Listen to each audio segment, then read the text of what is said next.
అందరికీ నమస్తే. ఈరోజు మనతో ఉన్నారు ప్రముఖ సీనియర్ క్రియేటివ్ డైరెక్టర్ గీతాకృష్ణ గారు ఉన్నారు. మాట్లాడదు సార్. నమస్తే. Hi sir. యాక్చువల్గా మీరు చాలా అగ్రెసివ్గా ఉండేటువంటి మనిషి. ఏదైనా కానీ నిర్మోహమాటంగా మాట్లాడతారు, ధైర్యంగా మాట్లాడతారు. ఏదైనా కానీ ఎంత పెద్ద కాంట్రవర్సీ అయినా కానీ మాట్లాడటానికి ఏ మాత్రం కూడా వెనకాడరు. అలాంటి మీ నుంచి ఒకటి వినాలనుకుంటున్నాను. అంటే యాక్చువల్గా తెలుగు ఫిలిం ఇండస్ట్రీలో ఇంత కాలం నుంచి మీరు ఉన్నారు, ఇన్ని సంవత్సరాలు. అసలు తెలుగు ఫిలిం ఇండస్ట్రీలో కానీ మీకు అసలు నచ్చిన హీరో ఎవరు, అది ఎందుకు నచ్చారు అనేటువంటిది తెలుసుకోవాలనుకుంటున్నాను. యాక్చువల్గా ఇది వెరీ కొంచెం క్రిటికల్ క్వశ్చన్.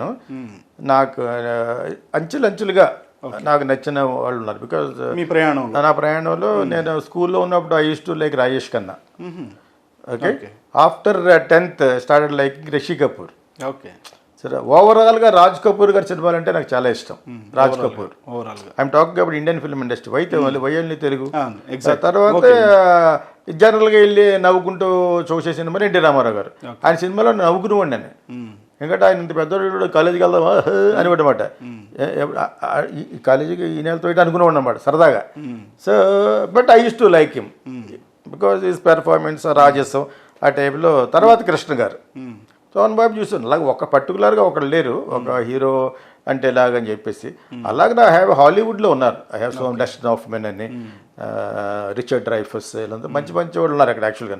మెల్ గిబ్సన్. తర్వాత మెల్ గిబ్సన్ కూడా నాకంటే 2-3 సంవత్సరాలు అటు ఇట్లో ఉంటాడు కాబట్టి నాకు కంటెంపరీ. మ్యాడ్ మ్యాక్స్ నేను డైరెక్టర్ అవుతున్న టైంలో వచ్చిన cinema mad max first cinema. దాని తర్వాత చాలా సినిమాలు వచ్చిన డైరెక్టర్ కూడా అయ్యాడు. ఎపోకలిప్టో, ఇంకా మంచి మంచి ప్యాషన్ ఆఫ్ క్రైస్ట్ తీసిన డైరెక్టర్ అనమాట. అలాగే తెలుగు ఇక్కడంటే నాకు మెయిన్ రాజ్ కపూర్. ఇప్పటికీ కూడా యంగ్స్టర్స్ ఎందుకు చూడమంటారంటే అతను ఒక ప్యాషన్ ఉందన్నమాట రొమాన్స్ గురించి. మొత్తం బ్లౌజ్లెస్ కూడా చూపించాడు ఆయన మేరా నామ్ జోకర్లో. బాబీ, ప్రేమ్ రోగ్, ఫెంటాస్టిక్ మూవీస్ అన్నీ. అలా ఆయన దగ్గర నేర్చుకోవాలి ఈ జనరేషన్ అంతా అనమాట. ఎలా ఎక్స్ప్లాయిట్ చేయాలో. ఎక్స్ప్లాయిటర్ ఆయన ఓన్ కొడుకుని పెట్టి కొడుకుని న్యూట్గా చూపించాడు రిషి కపూర్ని. ఈ రణబీర్ వాళ్ళ ఫాదర్ని బాబీలో ఫస్ట్లో. బట్టలు వేసుకుంటాడు లోపల కబూక్ నీట్ కంటే 15 సంవత్సరాలు పెద్ద అమ్మాయి లోపలికి వెళ్తుంది. పిల్లలు న్యూట్గా ఉంటాడు. చెప్పకుండా వచ్చాడు అంటాడు వాడు. కుర్రోడు ముట్టుకుంటే పాలు గారేటట్టు ఉంటాడు రిషి కపూర్. అప్పుడు అతను ఇంట్రడ్యూస్ చేశాడు కొడుకుని. డైరెక్టర్ అంటే డైరెక్టర్గానే హీ విల్ బిహేవ్. బాబీ ఒక సినిమా కూడా చూడాలి, అందరూ చూడాల్సిన cinema. Fantastic screen play. Dimple కాబట్టి ఇంట్రడక్షన్ 2 పీస్ పిక్ చేశాడు అమ్మాయికి. ఆ అమ్మాయి వయసు 16-17. తర్వాత రాజేష్ ఖన్నా పెళ్లి చేసిన తర్వాత లేటర్ స్టేజ్లో ఆ సీన్లు కొంచెం కట్ చేయమన్నాడు. అప్పుడే పెళ్లి చేసుకున్న ఉద్దేశంతో వెంటనే అమ్మాయిని చూసి చేసుకున్నాడు అతను మనవాడు. అతను గంట 10 ఏళ్ళు అంత పెద్దోడు ఆయన. ఇంకా రావడంతో రిచ్గా వచ్చాడు. Rajesh Khanna he's come with silver spoon. మిగతా వాళ్ళకి చిన్న వాళ్ళగా బేవర్సలకు కాకుండా కరెక్ట్గా అతను తీసేయమని తీయలేదు. అతను ఈజ్ ఏ షోమ్యాన్. రష్యాలో is called as a showman of India అని. బికాజ్ ఇండియన్ చార్లీ చాప్లిన్ అతను. Raj Kapoor as an actor దగ్గర ఈ తోటి యాక్ట్ చేశాడు. ఇవన్నీ ఎందుకు తెచ్చుకోవాలంటే ఫిల్మ్ స్కూల్ ఉంది కాబట్టి మాకు చెప్తా ఉంటాం, అందరికి తెలియాలని చెప్పి. Raj Kapoor is the best film maker నాకు తెలిసి. తర్వాత బాలచందర్ గారు. సో ఇలా నాకు ఈ హీరోల మీద పర్టికులర్గా వీళ్ళు అంచెలుగా నేను ఆల్మోస్ట్ మెడ్రాస్ క్రిస్టియన్ కాలేజీలో 1982లో బయటకు వచ్చాను. ఆ టైంలో చిరంజీవి చిన్న సినిమాలు చేస్తున్నాడు. అలా పైకి వచ్చాడు. మీ అందరూ ఒక హోటల్లో కలుసుకునే వాళ్ళు. అంటే నాకు పెద్ద ఫ్రెండ్ ఏం కాదు. ఈడేదో మన సినిమాలో వచ్చినట్టు ఆ టైంలో అనుకునేవాళ్ళు అనమాట. సుప్రియ అనే హోటల్ ఉండేది టీ నగర్లో, పొండి బజార్లో. అది ఆయన ఒక సినిమా తీశారు, పరదాబ్ రెడ్డి గారు అని, మంచి ఎడ్యుకేటెడ్ మ్యాన్. ఒక ఊరి కదా అని మినాల్ సీన్లో తీశాడు. అది బెస్ట్ ఫిల్మ్ అవార్డు కూడా వచ్చింది దానికి. నారాయణరావు అంటే చిరంజీవి క్లాస్మేట్ యాక్ట్ చేసాడు అందులో. చోమనదుడి వాసుదేవరావు అని చెప్పి. It's a fantastic film. So ఆయన ఒక హోటల్ ఉంది. ఆ హోటల్ మేము అందరూ తినేవాళ్ళం. అంటే చాలా నీట్గా ఉండేది అనమాట. ఆయన ఊళ్ళో లేకపోతే ముగిస్తారు. అక్కడికి వచ్చేవాడు చిరంజీవి, సుధాకర్ వీళ్ళందరికన్నా ముందు హీరో అయిపోయాడు. ఇప్పుడు కామెడీ చేస్తున్నాడే ఆయన. ఇతను వీళ్ళందరికన్నా ముందు తమిళ్లో 5-6 సినిమాలు యాక్ట్ చేశాడు. తర్వాత హరిప్రసాద్, వీళ్ళంతా ఒక ఫ్రెండ్స్. వీళ్ళంతా నారాయణరావు గారి పాపం పెద్ద ఆయన. అతను చిరంజీవి వీళ్ళంతా బాగా ఫ్రెండ్స్. తర్వాత చిరంజీవి ఐస్ వాటితో ఇంట్రడక్షన్ తోటే దున్నేశాడు. పొట్టని వచ్చాడు పైకి. అప్పుడు అనుకున్నాం ఇతను దున్నుతాడు. అలా కొంతకాలం ఫ్యాన్ ఏం కాదు నేను, ఓకే. Just like. నాకు తెలుగులో ఎవరు ఫ్యాన్ లేరు. ఐ హ్యావ్ ఇన్ హాలీవుడ్, ఫ్రెంచ్లో ఉన్నారు. తెలుగులో మన ఇండియాలో మటుకు I like for ever Rajesh Khanna and Raj Kapoor. నాకంటే చాలా పెద్దోళ్ళు అయినా కూడా అప్పుడు ఆయన సినిమాలు చూసి కూడా ఉన్నాం. ఈ రోజు కూడా రాజ్ కపూర్ సినిమాలు చూస్తే చాలా బాగుంటాయి. మ్యూజిక్ బాగుంటుంది. ఈ ఎక్స్ప్లాయిట్స్ గర్ల్స్. అమ్మాయి ఎవరో అదేదో సినిమాలో వితౌట్ బ్లౌజ్ అమ్మాయి, అమ్మాయి later she became second wife of అయ్యాడు పాకిస్తాన్ పారిపోయాడు రౌడీ, బాంబే అండర్ వరల్డ్ దావుద్ని పెళ్లి చేసుకుంటుంది అమ్మాయి. మందిర అదే మందిరాబేడి కాదు, మందిరాబేడి లేటెస్ట్ ఇన్వెన్షన్ అది.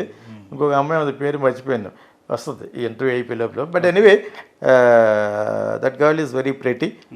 చాలామంది ఇంట్రడ్యూస్ చేశారు ఆయన. డింపుల్ కపాడియా విత్ 2-piece బిక్ని ఎప్పుడు 1978లోనే ఎప్పుడు రషీ కపూర్ ఫస్ట్ ఫిల్మ్. అప్పుడు ఆయన దగ్గర డబ్బులు అంతా అయిపోతే దానికి ఫైనాన్స్ చేసింది కూడా అండర్ వరల్డ్ హాజీ మస్తాన్. ఇందాక చెప్పారు ఎవరో దావుద్కి గురువా ఈ బచ్చా ఆడి ముందు ఆయన పిలిచి, ఆయన రాజ్ కపూర్ ఫ్యాన్. ఆయన ఈయన డబ్బులంతా పోగొట్టేసుకున్న టైంలో ఆయన పిలిచి నేను ఇస్తాను ఫైనాన్స్ చేయండి అంటే అప్పుడు ఈ కొడుకుని అందరి కొడుకుల్ని సమానంగా ఇంట్రడ్యూస్ చేశాడు ఆయన. కరీనా కపూర్ ఫాదర్ ఒక కొడుకు Randhir Kapoor.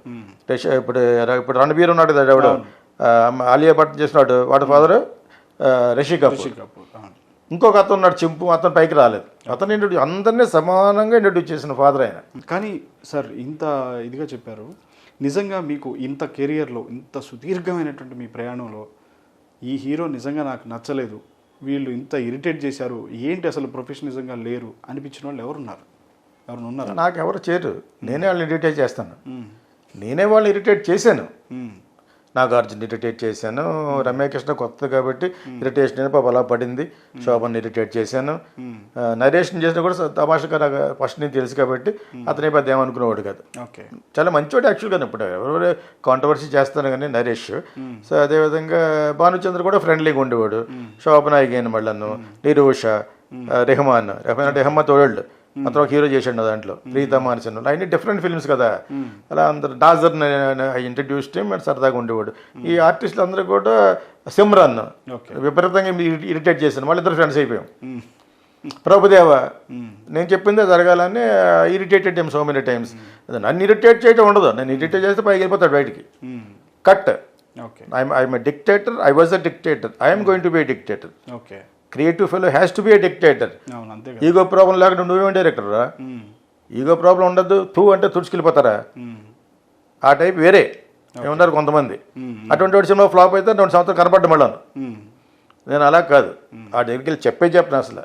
Anything before movie చెప్తాను, this is the thing, it's a new wave film ఉంటుంది కాబట్టి ఎవరైనా మీ మాట వింటారు. ఉండాలి, ఆ నాలెడ్జ్ ఉండాలి. ఊరినే పనికిమాల పవర్ ఉండకూడదు.